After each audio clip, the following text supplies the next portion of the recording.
नमस्कार श्रोते हो. दीपक रेगे कथाकथन चॅनलवर तुम्हा सगळ्यांचं मनापासून स्वागत. श्रोते हो, आज तुम्ही ऐकणार आहात चारुता सागर यांच्या मामाचा वाडा या कथासंग्रहातली कथा विहीर. उभ्या गावात वट्ट एकच विहीर होती. अंतर गावापासनं एका हाकेचं. आत उतराय तिला पायऱ्या होत्या, पण आत उतरून पाणी आणायची सोय नव्हती. विहीर खूप खोल होती. विहिरीच्या कडेला एक आंब्याचं झाड होतं, एक चिंचेचं झाड होतं. चिंचेच्या झाडावर वटवाघळांनी दिवसा उलटं टांगून घेतलेलं असायचं. कडूसं पडलं की ती उडून जात आणि कावळे वस्तीला येत. घटकाभर बसत आणि उडून जात. दोन्ही झाडांची सावली विहिरीत घनदाट पडलेली असायची. बुबुळं मोठी करून पाहिली तरी आतलं दिसायचं नाही, पाण्याचा अंदाज लागायचा नाही. दिसायचा फक्त अंधार, गुहेतल्यासारखा काळा काळा. घागर आत सोडायची ती सवयीनं, भरायची ती दोराला हिसके देत. दोर जड लागला, तो ताणावला की ओळखायचं ती भरली या. मग एक हिंदोळा द्यायचा आणि हातात अवसान आणून ओढायचं.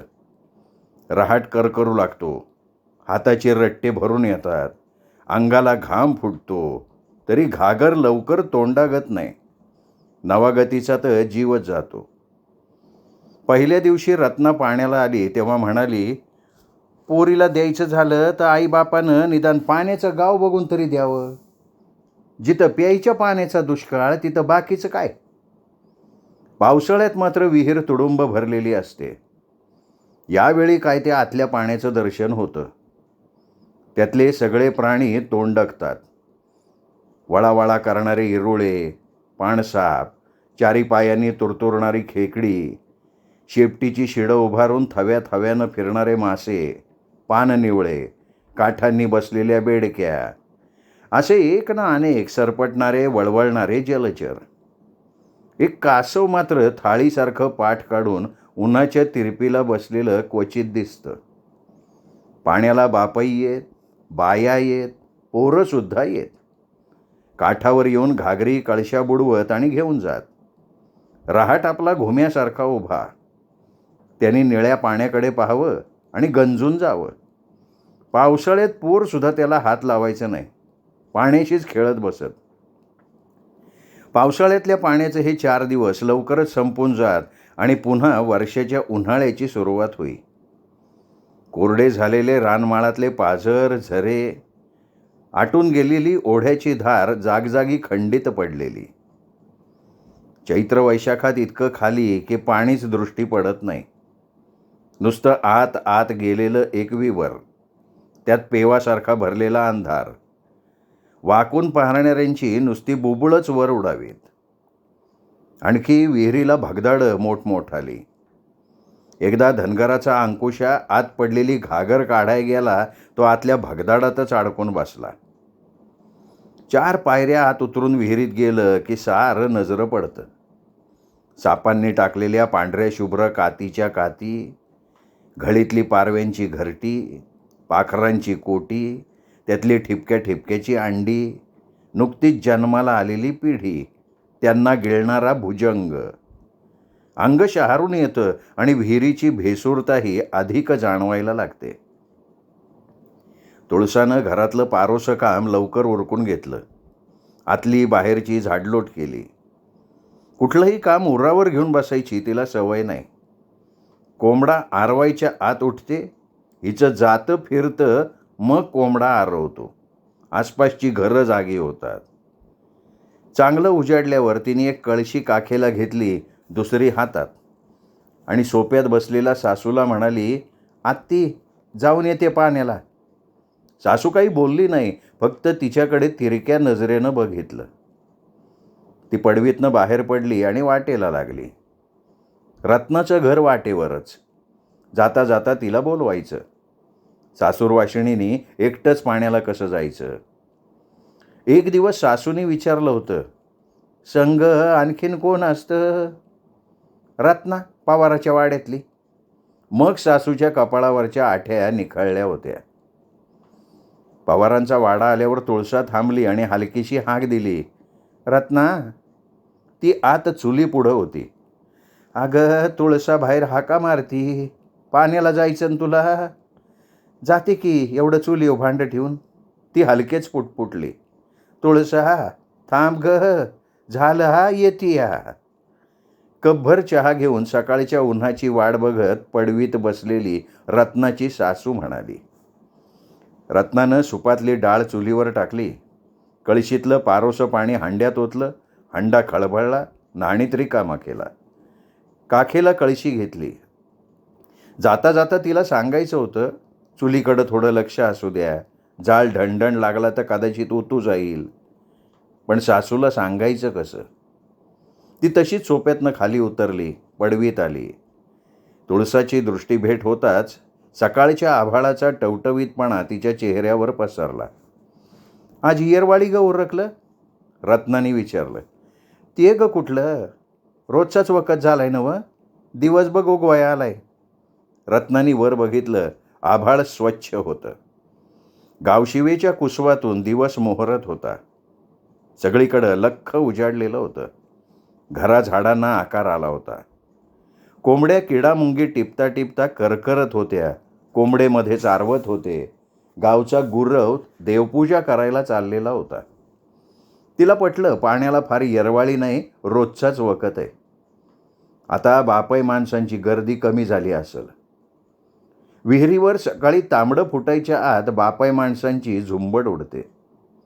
गोल माठाच्या डेरेदार घागरी खांद्यावर घेऊन ते धावू लागतात, तेव्हा तर पायाखालची वाट दबू लागते. उभं शरीर करकरू लागतं. खांद्यावरची कावड तर कमान होऊन जाते.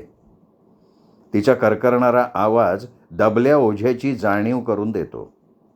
बापयांचं सगळं आडदांड, त्यांचं जाणं येणं, घागर विहिरीत सोडणं, बलदंड बाहूंनी ती ओढणं आणि दिवस मोहरून थोडा वर यायच्या आत रिकामं होणं.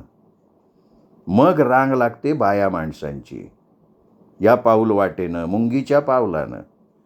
4 घरच्या 4 जणी, एक पुढं एक मागं, दोघी मधी. दुसरीला ऐकू येईल इतपत एकीनं कुचू कुचू बोलायचं. ओझावलेल्या दुःखाचं आता घुटवत नाही अशा हुंदक्यांचं. कधी आपलं, कधी शेजीचं.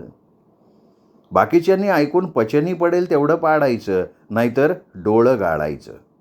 तिचं दुःख वाटून घ्यायचं आणि घुटकून पोटात घालायचं. या गावात येऊन कुणाला 4 वर्ष झाली, कुणाला 6, तर कुणी नुकतीच आलेली आहे. तिचा चुड्याचा भरला हात अद्याप तसाच आहे.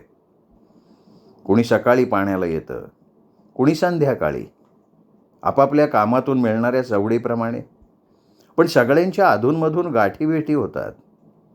त्या एकमेकींना ओळखतात. ही सुताराची सोना, ती लोहाराची तानू. त्यांनी दिलेली नावं. खालच्या आळीची, वरच्या गल्लीची, कुणी रखमा मावशीची तर कुणी बयानानीची. विहिरीवर पडलेल्या गाठीभेटीतून झालेल्या ओळखी, जडलेला जिव्हाळा, विहिरीच्या पाण्या इतका ओला. तुळसा खाली मान घालून गप्प चालली होती. तिच्या मागं रत्ना. तिला वाटलं गावाबाहेर पडलं की तुळसा रोजच्यावानी काहीतरी बोलेल. पण घाम संपून पाणवाट लागली. कासरा 2 कासरं संपली तरी ती गप्प. भारल्यासारखी चालली होती.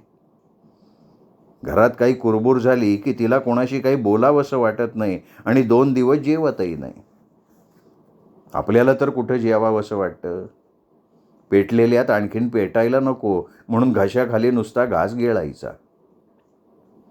समोरून पाणी घेऊन सोनाराची दमयंती आणि न्हाव्याची सखू आली.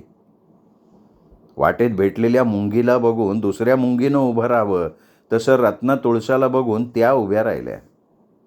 क्षणभर एकमेकींकडे बघत्या झाल्या. मग दमयंतीनं कातर स्वरात विचारलं, "कळालं का ग?" "हां, कळालं की. उजाडायच्या आतच कळलंय," सुस्कारा टाकत तुळसा म्हणाली. "बघितलंस कसं झालं ग?" सखूला बोलावंसं वाटलं. "काय ग?" रत्नाने उत्सुकतेनं विचारलं. "तुझ्या नाही वय कानावर आलं?" "नाही बाया." रत्नानं मान हलवली. "ते बघ." दमयंतीनं दक्षिणेकडे फिरून बोटानं दाखवलं. तिला धुराडी दिसली, आकाशाच्या रोखानं हळूहळू वर चाललेली, ओढ्याकाठच्या मसणवाट्यातल्या झाडीची. गावचा मसणवाटा तो. असं काही दिसलं की तिच्या अंगावर झरकन काटा येतो, हातपाय गळल्यागत होतात. कोण गेलं ग? रत्नाने विचारलं. अगं कृष्णा, तुका मोकाशीची. कृष्णा? तिला अचंबा वाटला. अगं परवा तर भेटली होती, चांगली होती, आणि असं एकाएकी काय झालं बाय? चांगल्या माणसाला असं एकाएकी काय होतं, तुला नाही कळत? सखू म्हणाली आणि रत्ना गप्प झाली. गेली बिचारी, दमयंती म्हणाली आणि पुढे पाऊल घेतलं. म्हण विहिरीत पडली. सखू पुटपुटली. काय म्हणती? काय म्हणती? कृष्णा विहिरीत पडली? रत्नाने विचारलं. काय तुला बी येड लागलं काय? हां, विहिरीत कशाला पडन? वर्षाचं मूल मागं ठेवून, आणि संसार तरी कशाचा केला ग? नांदा येऊन उन्हीपुरी 2 वर्ष बी झाली नाहीत, कशाची हौस पिटली म्हणतीस? 15 दिवस झालं सासूनं जळणातलं लाकूड फेकून मारलं होतं. पाठीव तसा वळ उठला होता. कळशी वाढताना वाऱ्यानं पदर उडला म्हणून मला दिसला. मी म्हणलं, कृष्णा काय ग लागलं? हा हिरवागार दारांड्याचा दारांडा उठलाय, बोल की, गप का? अशी गप बसून एक दिवस हाकनक जाशीन वाड्याला. तर म्हणली, सासूनं पराक्रम गाजीवलाय. माझा हात तिच्या पाठीवरनं फिरवला आणि म्हणलं, काय जीव मारायचं होतं काय तिला? तिचे डोळे डबडबून आलते. मी म्हणलं, काय झालतं? काय नाही, लाकडं वली होती, लवकर पेटनात. फुंकून फुंकून जीव रडकुंडीला आला म्हणून थोडं चिमणीतलं तेल वतलं. ते नंदेनी सांगितलं. आलीच की सासू बाहेरनं धावून, वय ग तेल वतलंस वय? मी आपली गपच. अगं मी कुणाला विचारते, बोल की तेल का वतलं? मग काय करू? मलाच विचारती वय? उलट बोलती वय? अहो एवढंच बोलले की मी, याच्यात उलटं कसलं? माझ्या आईने नाही शिकवलं ते. तर तेवढ्या मी उलटं बोलले म्हणून घर डोक्यावर घेतलं आणि जळणातलं दांडकं पाठीतच घातलं. बाया, छळ होता ग तिचा, तिनं म्हणून सोसलंय. मागून झपाट्यानं आलेली नायकाची तारा म्हणाली. विहिरीवर म्हण दोर होता, घागर होती, सकाळी लवकर गेली होती, पाणी नव्हतं, गावात बोलत्यात. सगळं खोटं आहे ग, निस्ता बहाणा आहे. बाया नानी भल्या पहाटच आमच्या घरला आलती. आमच्या सासूचं तिचं जरा बरं आहे ना, सगळं ती सांगत बसली. सासूबाईने दार उघडलं तेव्हा मी जागीच होते. म्हणली, अव मारलं की व मोकाशीच्या माणसांनी आपल्या सुनला. कसली पोरगी होती म्हणता, पात्रसारखी. कुणाच्या दारात का उंबऱ्यात कधी उभी राहिली नाही. रस्त्यानं जाताना मान कधी वर करून बघायची नाही. काय म्हणताय काय? वय की, मध्यानीच मारली. घरातली पोरं ढोरं निजू दिली. ढेकणं चावते ती म्हणून मी जागी होते. मायलेकराची कालपासून कुचू कुचू चाललं होतं. किती म्हणता मधी पडलीच. तरी 4 दिवसापूर्वी मी पोरीला बोलले होते, म्हणले जाऊन ये महिनाभर माहेरला. तर म्हणली, जाऊन कुठं भागन का? झाडाची पानं झाडाखाली गाळावी लागतात. 4 दिवस आईबापाच्या घरला जाऊन माझी कड लागन का? ज्या गावात मला दिलं तेच माझं गाव, तिथंच माझी माती. आणि दानला तर पिऊन चालता. या वर्षात तो प्यायला लागलाय. जेवायचा होता, त्याला करून ठेवायची होती अंडी. कारभारीन सासू हिनं कुठनं आणायची अंडी? तर ताटावरनं उठला, दार दार वडत माळीत नेलं आणि दार लावलं. ती वरडायला लागली, मारू नका, मारू नका, माझं काय चुकलं ते तर सांगा, पाया पडते तुमच्या, पण मारू नका, आई ग मेले मेले. तर म्हणला, वरडती का? तोंड झाक, या घरात तू अवदस आहे, तू बाई नाही, राक्षसी नाही. अंडी मला कशासाठी करशील तू? तुला आली मस्ती, तुला मी नकोई, माझी आई नकोई. शुद्धीत होता कुठं त्यो? लय बाडवायला लागला हातानं पायानं. ती व्हायला लागली मारू नका, माझ्याच्यानं नाही सोसवत. त्यापेक्षा म्हणले कायमचं मारूनच टाका. आणि ती त्याच्या पायावर डोकं आपटायला लागली. तशीच त्याने पाडली आणि बसला ओर्राव. त्याचा तो अवतार बघितला आणि तिची तर वाचच गेली. नरडीव त्याचा हात आवळला. तिच्या पायाच्या टाचा मान कापून टाकलेल्या कोंबडीच्या पंखागत फडफडल्या आणि झाले की थंड. सासू जागीच होती बरं का, पण झोपेचं मिश घेतलं होतं. तिला ही ब्याद नकोच होती.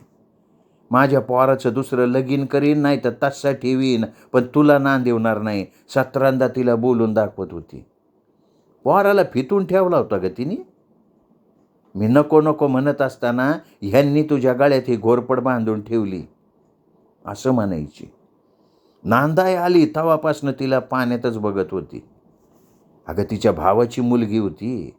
तिला नकार देऊन घरधान्यानं हिला आणली. हा तिला मस्तक शूळ. पहिल्यांदा आली, खाटेपासून समईपर्यंत करणी करून आली. मन शांत नाही झालं.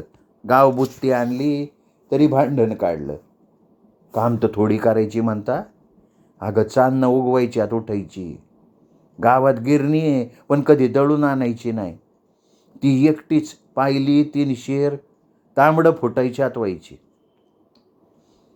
पीठ गंधासारखं यायचं तरी सासू म्हणायची कन्यासारखं भरडून ठेवलंय.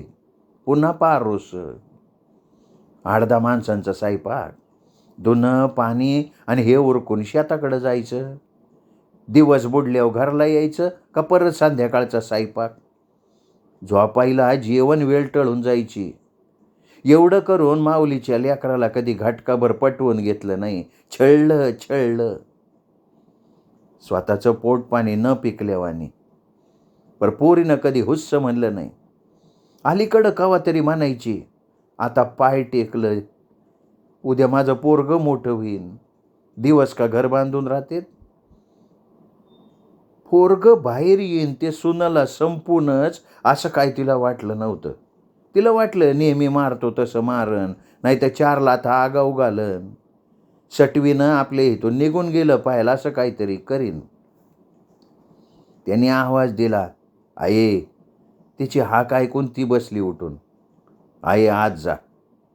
काय केलं बाबा? तो काहीच बोलला नाही, गप्पच राहिला. ती आत गेली, बघती तर काय थंडगार होऊन पडली. ती लय घाबरली. बाहेर पडवीत कारभारी झोपला होता, त्याला उठवलं. काय ग? काय नाही, आज चला, कृष्णा कशी होऊन पडली बघा. काय ग? तो का कुठे? हाय की त्यो. काय झालंय? बघा की, चला की. त्यो मोकाशी शिलक बघेना हात आला आणि बघतो तर काय कळायचं ते कळून चुकला. कपाळाला हात लावला. बायकोला म्हणला, अगं काय केलं तू ये? लेकाला विचारा तुमच्या. ते तुका बाहेरच उभा होता गप्प घुम्यासारखा. बापानं विचारलं, असं का केलं? हा, अरे तुला नको होती तर सोडून द्यायची होती, पण हेर काय घर बसल्या. तो काहीच बोलला नाही. वरच्या वाड्यात मोकाशाचा थोरला भाऊ राहत होता, त्याला उठवून आणलं, त्याला दाबलं. अरे दादा, हे झालं असं, आता याला काय करायचं? जाधवाच्या सूनाचं काय केलं? असा उभा राहू न ग, त्याला बोलो, लवकर आटिपलं पाहिल. अजून गाव पाहिल्या झोपत आहे.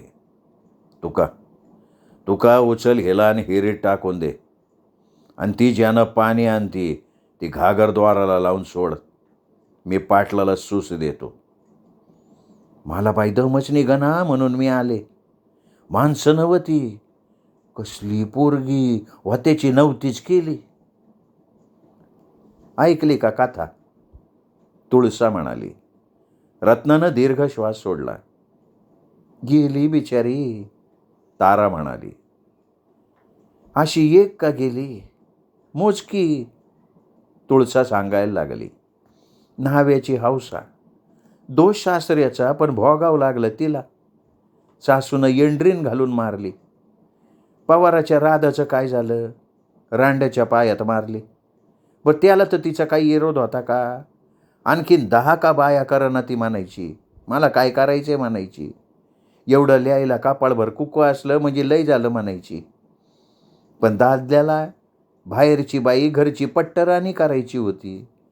तो इतका मारायचा गुरासारखा खरं, पण बिचारीनं चुकून कुठं ब्र नाही काढला. कुणी विचारलं तर म्हणायची, हाय नवरा म्हणून मारतोय, ज्यांना नाहीचे त्यांना कोण मारतं? एकदा तिला न्यायला बाप आला तर ती म्हणली, बापू मी इथं सुखात आहे, माझी काही एक काळजी करायचं कारण नाही. जातिवंत पोरगी आईबापाच्या नावासाठी मेली. आपण उडी मारली ती शंकररावाच्या सुननं. काय करण ग मग? सासूच्या छळापेक्षा तिला वीर बरी वाटली.